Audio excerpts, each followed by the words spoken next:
La segunda parte de la unidad 18 tiene que ver con todo lo que es la responsabilidad del Estado, o sea, son dos situaciones distintas que vamos a desarrollar hoy, simplemente todo lo que tiene que ver con el patrimonio del Estado, todo lo que tiene que ver con ese conjunto de bienes que pertenecen al dominio público y que se diferencian palmariamente y claramente de lo que tienen que ver con los bienes que están incluidos en el dominio privado del Estado. Entonces, cuando hacemos referencia a patrimonio del Estado, estamos haciendo mención a un conjunto de bienes que tienen un régimen especial que regula cómo estos bienes se incorporan a este patrimonio del Estado, qué caracteres tienen, cómo está regulado y qué consecuencias tienen que estos bienes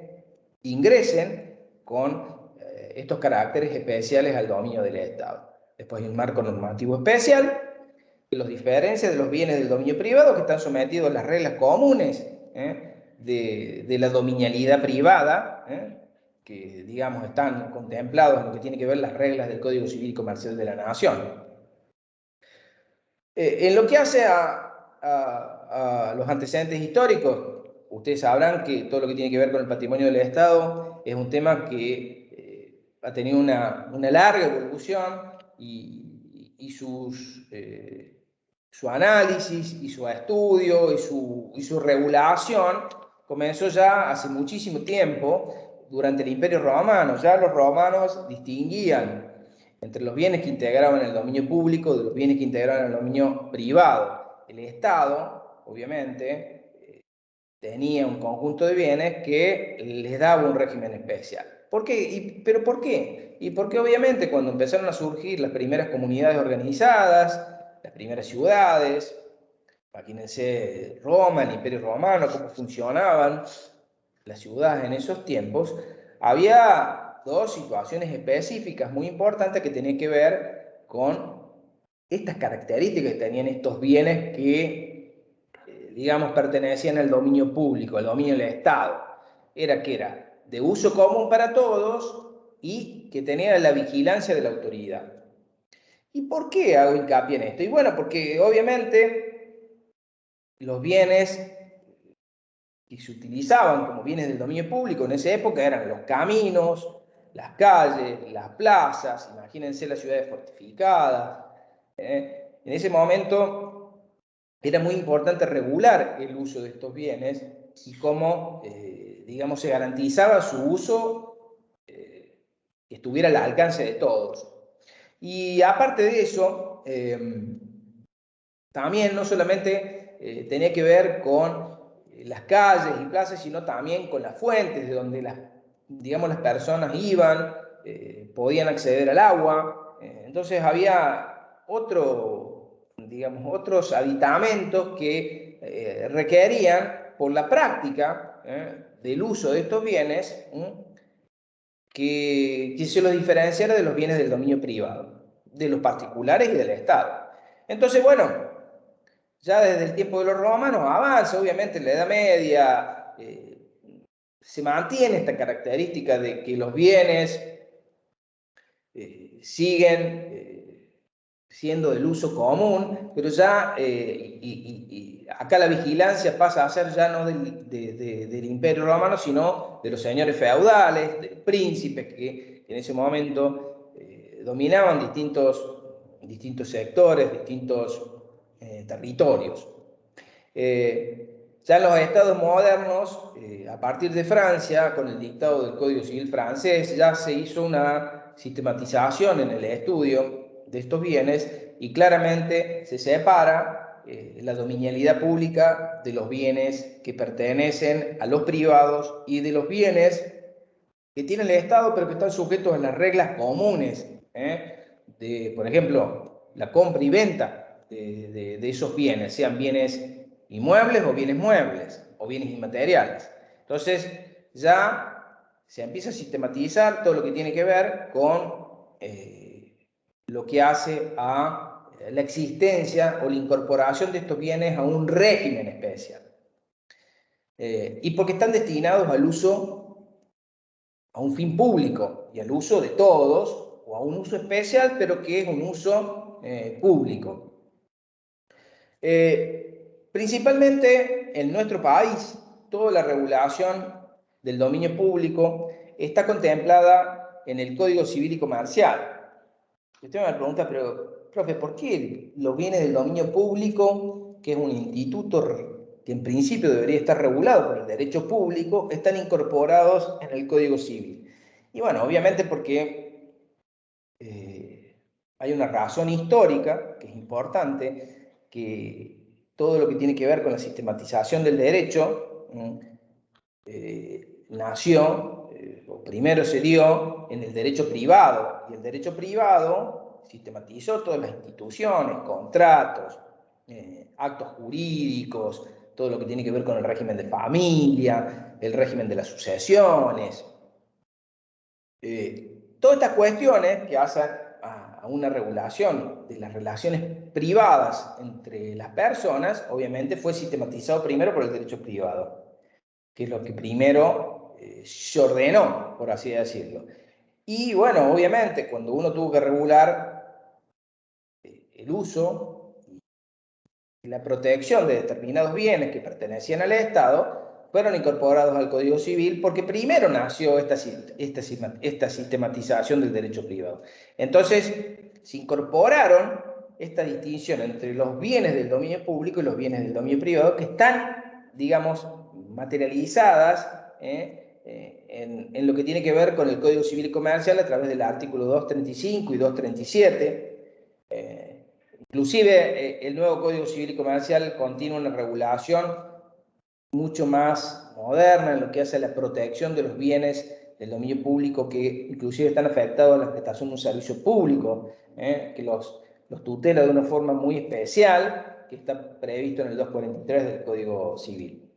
Y bueno, este régimen especial los distingue claramente de los bienes del dominio privado. Les da ciertos caracteres, como por ejemplo la imprescriptibilidad, inembargabilidad, son inalienables, están fuera del comercio. O sea, estas características especiales hacen que este conjunto de bienes tenga un régimen legal especial. Y el Código Civil dice que todo lo que tiene que ver con la regulación, incorporación de los bienes al dominio público está regulado en cuanto a su uso por el derecho administrativo. Ya hoy el nuevo Código Civil y Comercial establece claramente en esos artículos que todo lo que tiene que ver con la regulación del uso de los bienes del dominio público está alcanzado por las normas que pertenecen al derecho administrativo, o sea, claramente por el derecho público. Bueno, es un conjunto de bienes regulados normativamente por normas de derecho público, y ustedes es un régimen especial, es un régimen exorbitante, por así decirlo, porque contiene cláusulas protectorias especiales con respecto a estos bienes, está fuera del comercio, por así decirlo, como ya les mencioné. Y como es un conjunto de bienes, también tenemos que diferenciarlos del servicio público, por ejemplo. El servicio público es una actividad, como lo había explicado el profesor Muñoz, es una actividad que presta el Estado, bajo un régimen exorbitante. Acá hay un régimen exorbitante, pero no se trata de una actividad, sino que se trata de un conjunto de bienes con un régimen especial que los tutela. Y porque están afectados al uso público. Después vamos a ver qué tipo de uso hay. También tenemos que diferenciarlo de la obra pública. Ustedes cuando el profesor Bustamante dio contrato administrativo, dio el contrato de obra pública. Cómo se llega a materializar esta actividad del Estado, que mediante ciertos vínculos entre los privados y el Estado, contratos administrativos, materializa la construcción de determinadas obras públicas, caminos, puentes, diques, obras de infraestructura, que bueno, que son obras artificiales que se incorporan al dominio público, pero en realidad es una dependencia del dominio público. Todo lo que tiene que ver con la obra pública es una dependencia del dominio público. Son obras públicas o son bienes del dominio público, pero de características que se incorporan al dominio público, son artificiales, no son bienes naturales. También debemos distinguirlo de la expropiación. Cuando vieron propiedad, vieron un procedimiento especial, que es el procedimiento expropiatorio. Acá, claramente, la expropiación es un procedimiento especial, excepcional, de origen constitucional, que permite la transferencia de ciertos bienes que pertenecen a los privados por este procedimiento especial y que pasan a la esfera del Estado y que se incorporan al dominio público. Por eso dijimos claramente conjunto de bienes y cómo se diferencian del servicio público, de la obra pública y del procedimiento expropiatorio.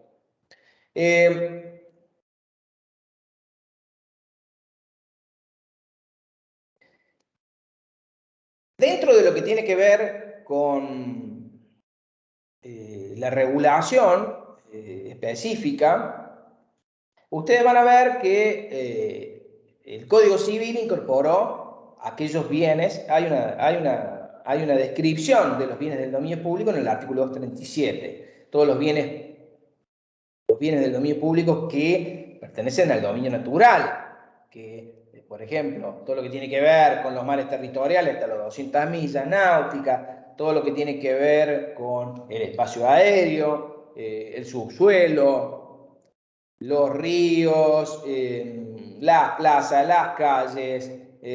Bueno, hace una descripción completa de los distintos tipos, los lagos, todo lo que tiene que ver con los distintos tipos de bienes, sean naturales o artificiales, que se incorporan y pertenecen al dominio público. Hay una descripción que no es taxativa, es enunciativa. El Código Civil incorporó Ministerio de Leyes, conforme a la ley, a todos los bienes del dominio público natural.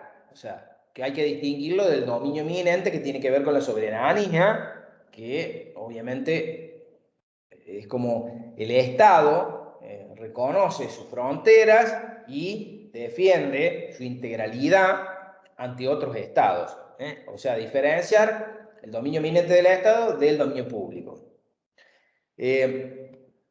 Dijimos claramente que la regulación está dada por el Código Civil, pero obviamente la nueva incorporación de bienes al dominio público puede darse a través de las tres esferas del Estado: nacional, provincial o municipal.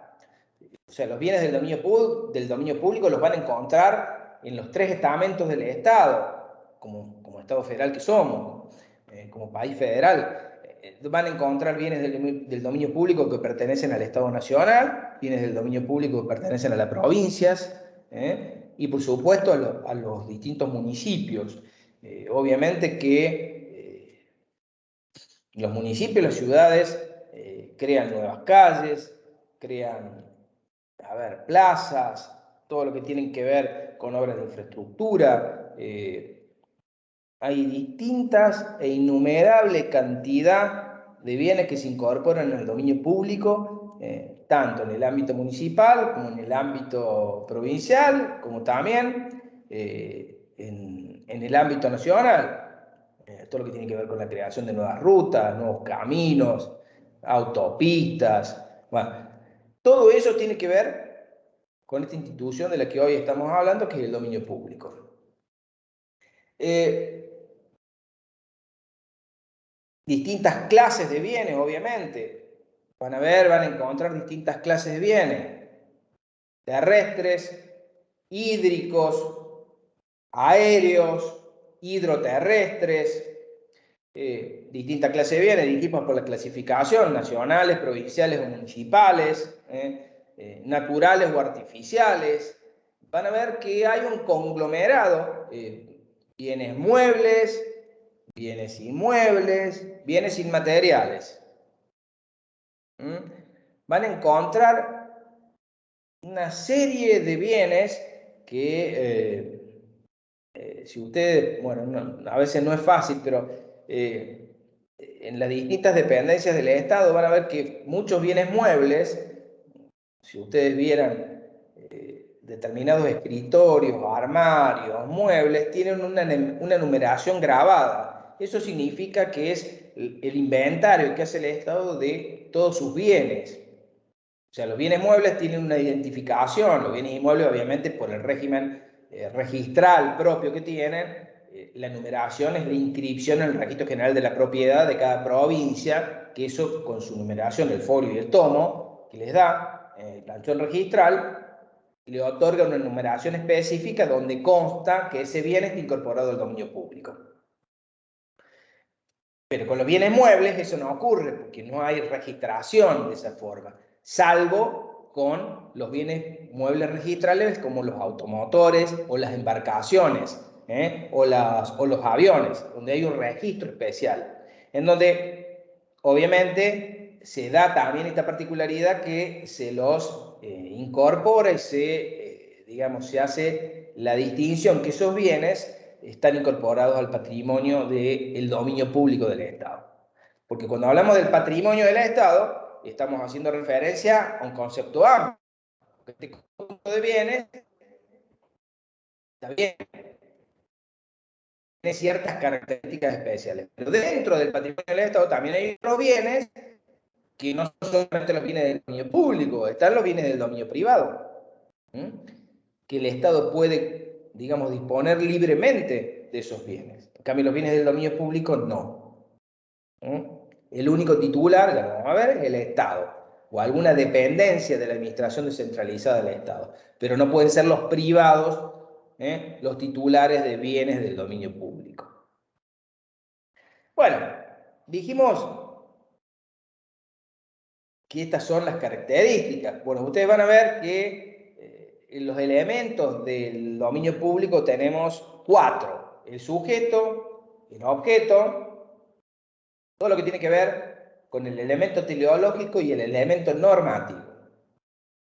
Con respecto al sujeto, dijimos, recién lo acabamos de mencionar, que el titular de estos bienes es el Estado, sea nacional, provincial o municipal. Y hago mención a que cuando hablo del Estado en sentido amplio.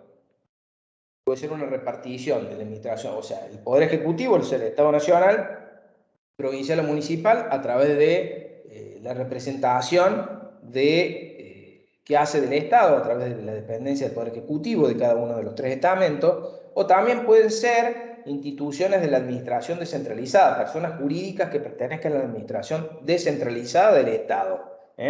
Pero nunca podría ser un particular. Ha habido una vieja discusión si respecto a los bienes de la Iglesia Católica están alcanzados por esta protección especial de que fueran bienes del dominio público. Claramente la Iglesia Católica es un ente público no estatal. Es un ente público, pero no estatal. Entonces su patrimonio, en principio, no pertenece al dominio público. Si bien ha habido alguna postura minoritaria dentro del derecho administrativo, con la del profesor Dromi, que sostiene, haciendo hincapié en un viejo fallo de la Corte Suprema, que es el fallo Lastra, contra el obispado de Nuevo Tuerto, en donde, digamos, la Corte hace rechaza la ejecución de los bienes de la Iglesia Católica situados en Venado Tuerto, en función de que están afectados al uso del público, al uso de los fieles.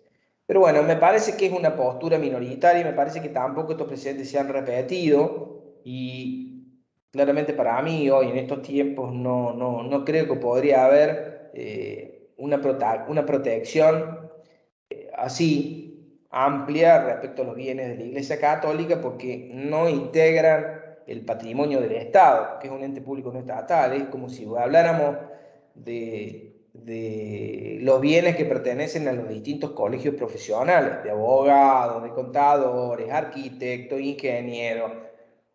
Si bien son entes públicos no estatales que ejercen función administrativa, porque ejercen función administrativa de control sobre la matrícula, que tienen sus matriculados, sus profesionales, esto no significa que los bienes que pertenecen a esas instituciones estén alcanzados por la protección o incorporados digamos, a este régimen especial que es el dominio público.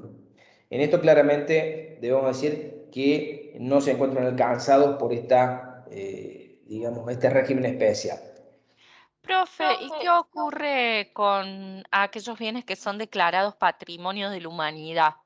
Que está bien que aquí interviene, por ejemplo, UNESCO, pero pasan a ser de la órbita de dominio público o es No, independiente. ahora, cuando hablemos del régimen normativo, lo que vos estás mencionando tiene que ver con el régimen normativo.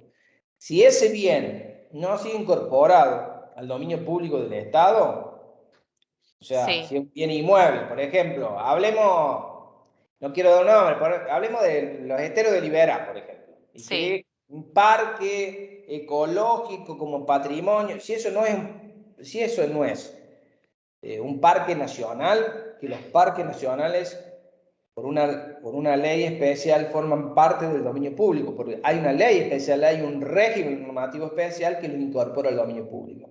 Por más que la UNESCO declare que, no sé, la iglesia de San Francisco, ubicada acá en la ciudad de Río Cuarto, va a pertenecer al patrimonio de la humanidad, si no está incorporada al dominio público, y bueno, vamos a tener un problema. Porque claro, claro, porque de pronto se me cruzó ese tipo de consultas, digo, o sea, ¿cómo se hace para resguardar ciertos edificios, monumentos o espacios si de pronto no están a nivel nacional hay una orbitados? ley que regula todos los bienes del patrimonio histórico, que los incorpora al dominio. Hay una ley especial, pero tiene que haber una declaración específica del órgano legislativo que lo incorpore el Claro, patrimonio histórico. Cuando lo incorpora el patrimonio histórico, ahí sí. Bueno, y habrá que ver si ese bien pertenece a un privado. Tendrá que ser sometido al proceso expropiatorio, o sea, tiene que claro, pasar a ser del Estado. ¿Se claro, entiende? Porque si no, sí, ese bien nunca pertenecerá al dominio público. claro, tal cual, tal cual. Distinto, bueno, después vamos a hablar con las restricciones administrativas y otras cuestiones vinculadas a lo que tiene que ver con los códigos de planeamiento urbano, que son restricciones administrativas que después tenemos. Pero en lo que hace al sujeto, que es quien es el titular, es el Estado. Porque hay algunos autores que sostienen que es el pueblo, porque viejo profesor de Derecho Administrativo, el profesor Marinov, sostenía que el Estado no puede ser dueño de sí mismo y que por eso el titular de los bienes era el pueblo, que es el que conforma el Estado. Pero el pueblo no es una persona jurídica. Claro, Entonces hay como una inconsistencia. Está bien, yo lo entiendo la objeción. Altamira Gijena sostiene, y la mayoría sostiene que es el Estado, porque el Estado es la persona jurídica, es la titular de derechos y acciones. Como persona jurídica es un sujeto titular de derechos y acciones. Y como titular de derechos y acciones, titular de bienes. claro. Entiendo que en esta declaración de que es el pueblo también hace referencia a que está en nosotros la elección de quienes van a ser nuestros representantes, por lo tanto también hay como una Y cuota de participación colectiva, ¿no? Pero claro, me es el parece que también, Estado. me parece que también yo sostengo, soy más de la postura de seguir la postura del profesor Casani, que el Estado es como una institución que queda con el paso del tiempo, que se va conformando por las distintas generaciones de personas y sujetos que integran este ser vivo que es el Estado y que tiene costumbres y tiene una lengua propia y que las costumbres van cambiando con el paso del tiempo, digamos, Exacto, claro, como un reglas, Estado vivencias más sociales van cambiando.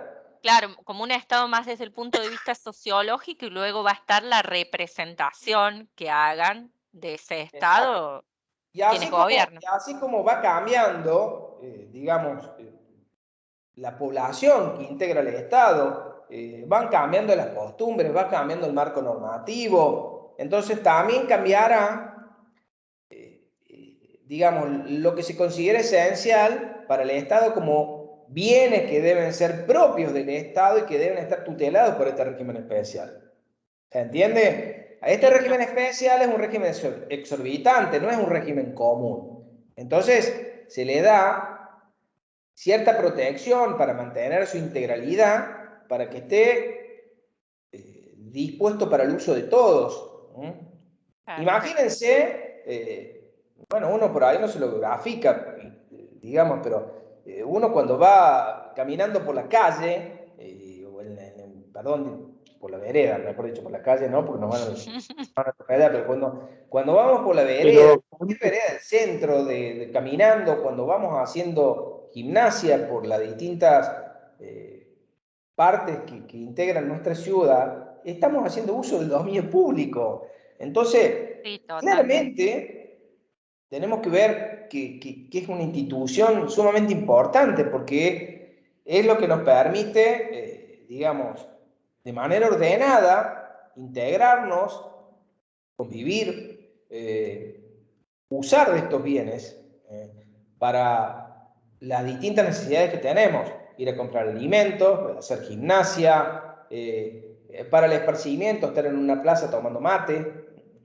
ir al Sí, de río, pronto bañarnos. recordaba que incluso en la provincia de Córdoba, cuando fue toda la movida que sigue existiendo por el uso y protección del monte en Sí. Córdoba, hubo una iniciativa hace unos años de que se quería declarar como de dominio público. No la investigué, obviamente, pero bueno, era como una de las solicitudes que convocaban a que la gente firme para protegerlo del desmonte. Lo que pasa es que, claro, pero todo lo que tiene que ver con esas normas, son normas que no, que limitan derechos, o sea, es el ejercicio del poder de policía a los efectos de mantener la biodiversidad, Sí, digamos, de que proteger el el monte medio ambiente sea cordobés. sustentable, bueno, pero tiene que ver muchas veces con obligaciones de no hacer, o de hacer para mantener esta biodiversidad, pero no estrictamente no está conectada muchas veces con lo que es el dominio público. Porque si ese Claro, bien, sí, puede pertenecer a un privado, exacto, claro, sí, sí. muchas veces se dictan normas de protección del patrimonio arquitectónico. Y esa protección del patrimonio arquitectónico no implica que esos bienes todos pertenezcan al dominio público, porque pueden pertenecer a los privados. Entonces, ¿qué hace el Estado? Porque a lo mejor esa casa perteneció a un personaje histórico importante de la realidad de esa ciudad o del país.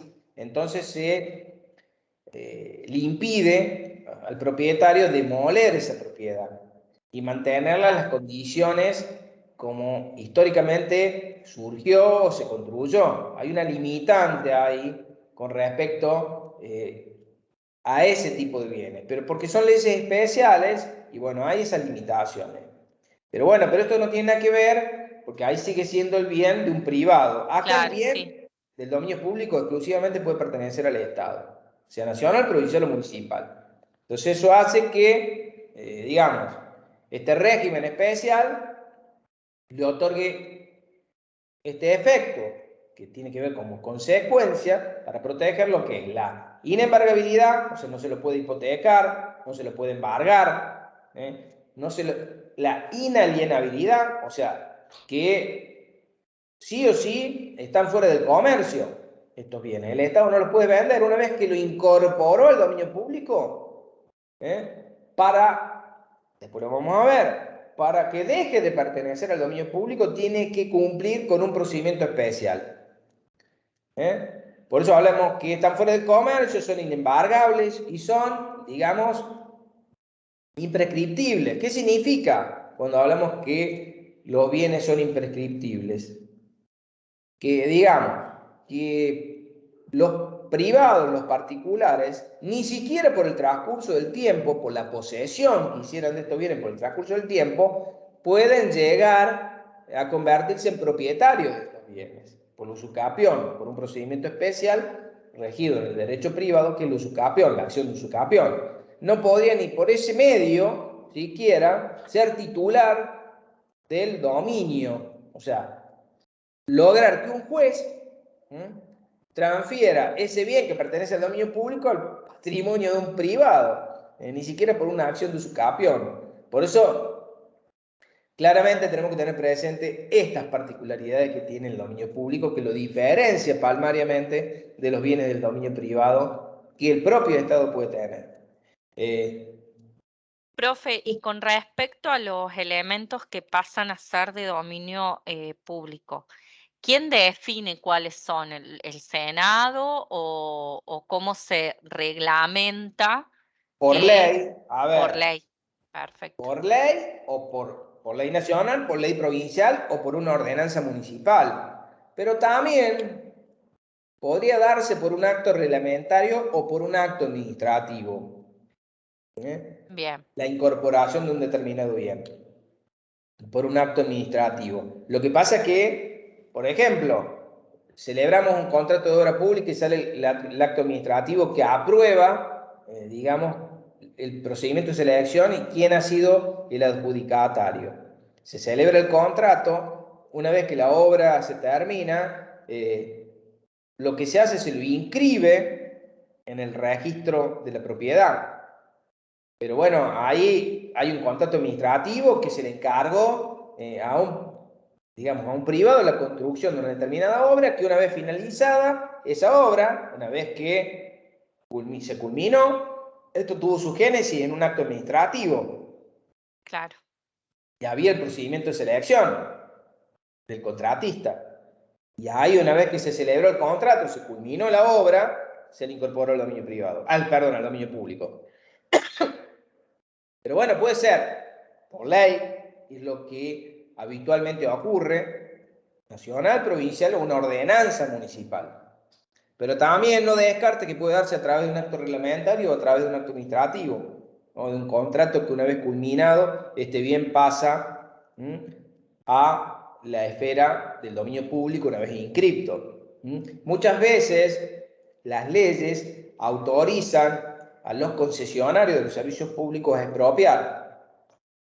Por ejemplo, muchas veces hay leyes expropiatorias y se lo facultan a los privados a iniciar el procedimiento expropiatorio para que un bien se incorpore al dominio público, porque por ahí va a pasar la ruta. Pero no significa que el particular va a ser el concesionario que está construyendo la ruta vaya a ser el titular del bien, sino que inició el procedimiento para incorporarlo al dominio público. Pero siempre el titular va a ser el Estado. Y a través de un régimen especial. Después quería hacer una mención, porque también uno por ahí, no es solamente cuando uno camina por la calle, la vereda, cuando hace gimnasia, va a una plaza, o va al río a tomar mate, o al parque, sino ustedes piensen en las fuerzas de seguridad, los patrulleros que tiene la policía de la provincia, o la policía federal, o gendarmería. Son todos bienes muebles que se incorporan al patrimonio del Estado, al dominio público. Piensen en las armas que portan los efectivos policiales. Son bienes muebles que pertenecen al dominio público. Están inventariadas. Los chalecos antibala. Son todas. A ver, piensen también en los canes que utilizan las fuerzas de seguridad. Los perros que detectan droga, bueno, son bienes que pertenecen, son animales que están inscritos en el dominio público, así como el Estado puede tener animales, los caballos que están afectados digamos, al servicio de la fuerza de seguridad, también. Todos integran el dominio público. Por supuesto, hablé de las aeronaves, hablé de los vehículos, de los automóviles, hablé de camiones, hay ciertos bienes que obviamente cumplen, una vez que cumplen su ciclo útil, no es conveniente que se los mantenga dentro del dominio público, porque dejaron de prestar esa utilidad pública. Entonces, ¿qué pasa? Se los desafecta. Hay un procedimiento de afectación, que es la incorporación del bien al dominio público. La afectación es lo que vos me preguntabas, ¿cómo se da? Claro. A través de la ley, Puede ser un acto reglamentario o un acto administrativo, pero tiene que haber un acto concreto del Estado que incorpore ese bien al patrimonio del Estado. Y la desafectación implica el camino inverso. Es cuando el bien deja de cumplir esta utilidad pública, esta finalidad para la que fue prevista. Por ejemplo, el arma se hizo obsoleta que portan las fuerzas de seguridad. El vehículo se hizo obsoleto. Entonces, ¿qué pasa? Y No si es el bien que... pasa, por ejemplo, a la órbita de un museo, en ese caso sigue siendo un bien de dominio público, pero bueno, cumple otra función, o hay que desafectarlo y... Hay que desafectarlo y transferirlo porque va a pasar a otra dependencia del Estado. Digamos, para lo que fue incorporado al dominio público no es por la misma utilidad que se le va a incorporar al museo. Claro, ¿Se comprendo. entiende? O sea que si después se quiere volver a declarar de dominio público para preservarlo en el ámbito de un museo, debe hacer nuevamente la Un declaración acto de de dominio afectación. público. Claro, Exacto. Porque va a ser un acto distinto de afectación.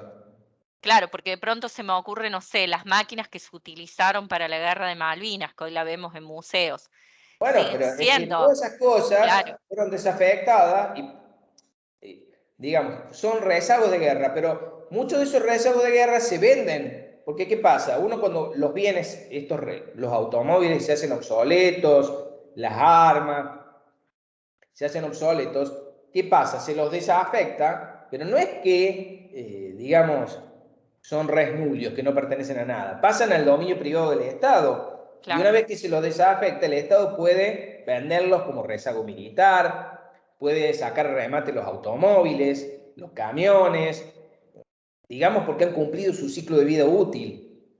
Y quizás para los privados puedan darle otra utilidad, como Claro. repuesto, o a lo mejor repararlos y utilizarlos.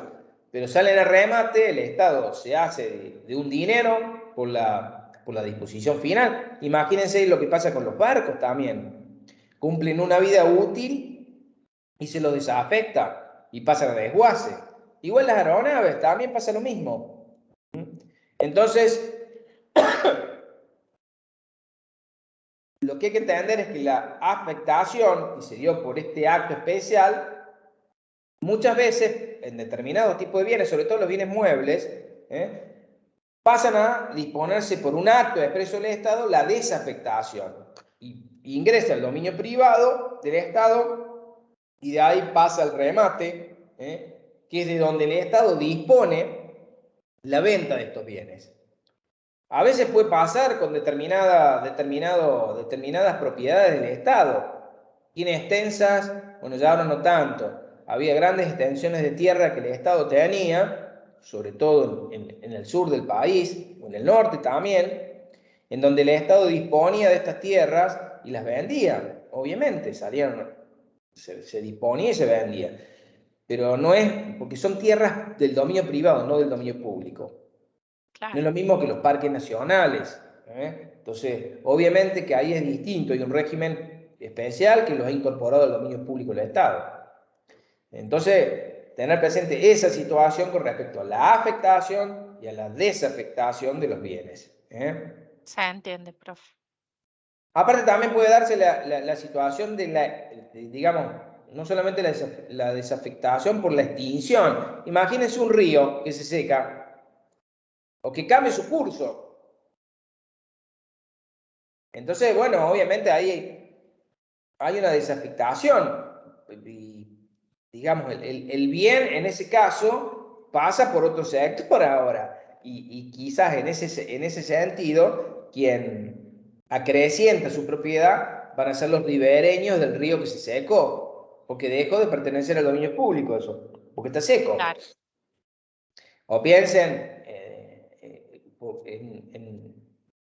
no es el mejor ejemplo, porque nadie quiere que se hunda un barco, pero si se hunde un barco del Estado, al extinguirse la dominialidad pública, el barco desapareció, se extinguió.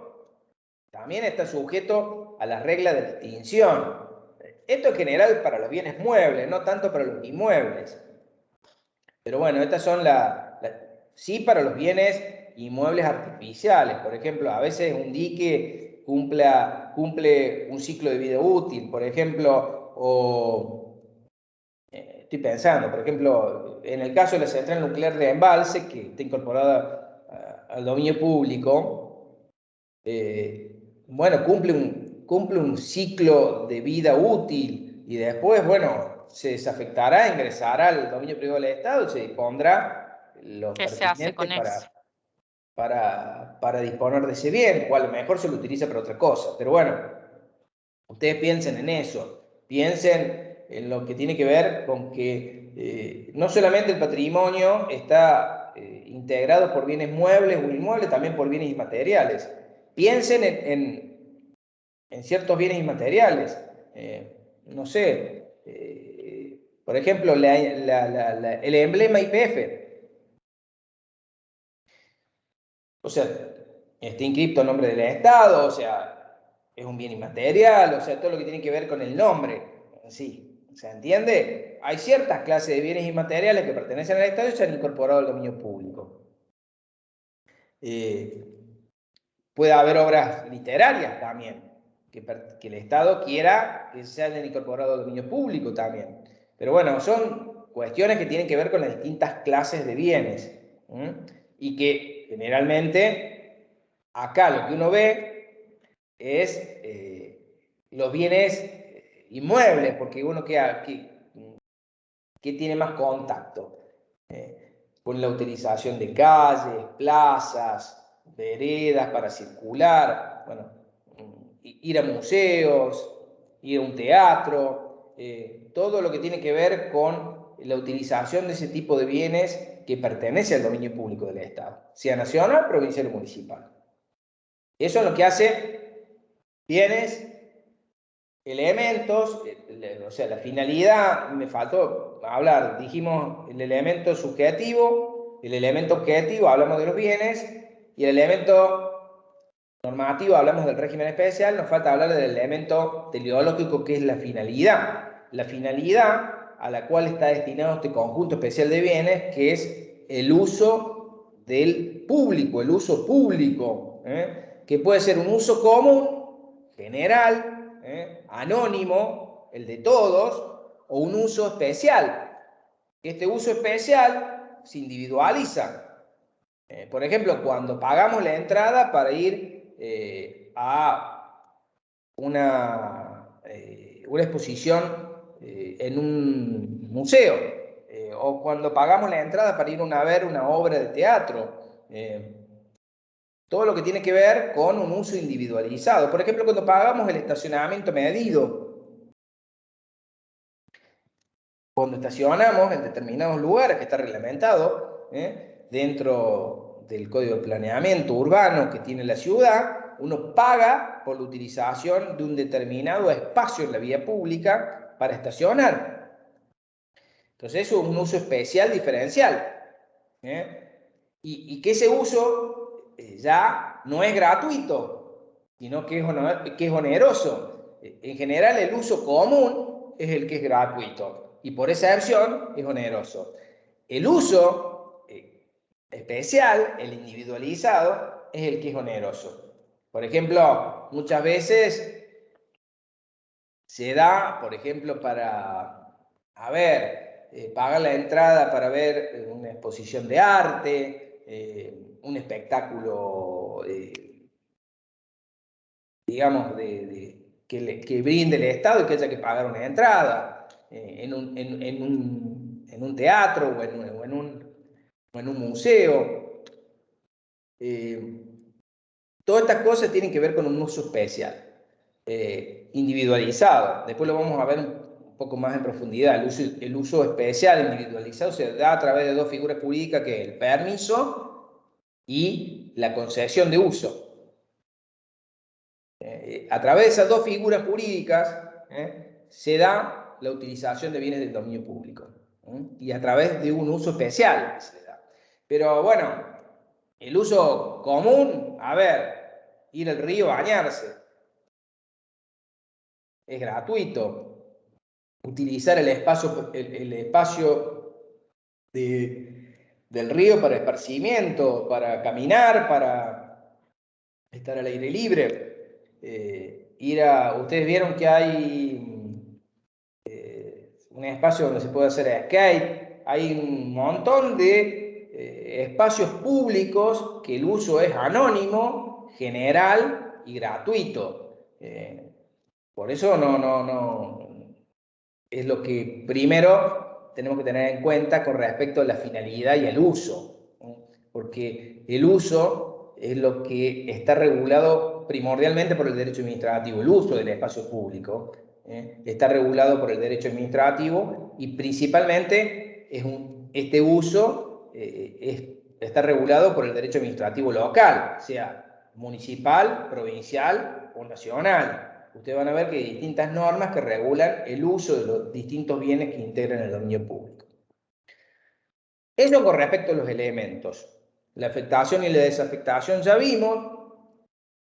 Yo les mencioné que las normas de lo que tiene que ver con la regulación del dominio público estaban en el Código Civil a través del artículo 235, 237. Ustedes van a ver ahí todo lo que es la regulación. En general, ¿qué se hace para distinguir qué bienes integran el patrimonio privado, los bienes privados, y qué bienes integran el dominio público del Estado? Todo lo que hace a la regulación del uso es exclusivamente regido por el derecho administrativo, por las normas del derecho público. Terminado todo lo que tiene que ver con la descripción del dominio público y cómo se lo distingue del dominio privado, nos queda hablar de las restricciones administrativas. Las restricciones administrativas hacen referencia a una de las limitaciones de la propiedad privada. Y las restricciones administrativas apuntan a lograr esta convivencia social, esta armonía entre los distintos habitantes de una determinada comunidad. Las restricciones administrativas son una mera tolerancia. Implican, es como que limitan a uno de los caracteres del dominio. Vieron que es perpetuo, absoluto, y en este caso ataca, es perpetuo, exclusivo y absoluto, ataca lo absoluto del dominio.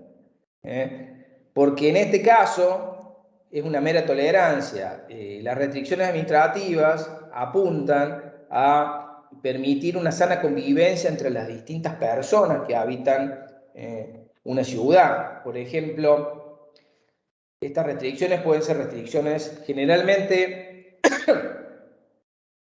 de no hacer o de dejar hacer, y por excepción son de hacer. Por ejemplo, construir de determinada manera. Hay veces que los códigos de planeamiento urbano en determinadas localidades exigen una construcción de determinado tipo. Ustedes van a ver que pueden exigir techo de dos aguas, bueno, determinadas características para mantener la fisonomía cultural de una determinada población. Pero en general son por excepción, son obligaciones de hacer también, por ejemplo, cuando se exigen en determinados lugares, como le exige el Servicio Nacional de Calidad Agroalimentaria, los bebederos para los animales. Si uno tiene animales en determinados lugares, en determinados lugares como son los frigoríficos u otros lugares donde tiene que haber bebedero para los animales. O sea, hay ciertas obligaciones de hacer que se imponen, pero también de no hacer. Por ejemplo, impedir en determinados lugares la instalación de industrias que contaminan o peligrosas, o de no hacer también, de no construir en determinada altura, en determinados lugares, en los barrios residenciales, se impide la construcción en altura, también se exige dejar determinada cantidad de metros de espacio verde a todos los frentistas.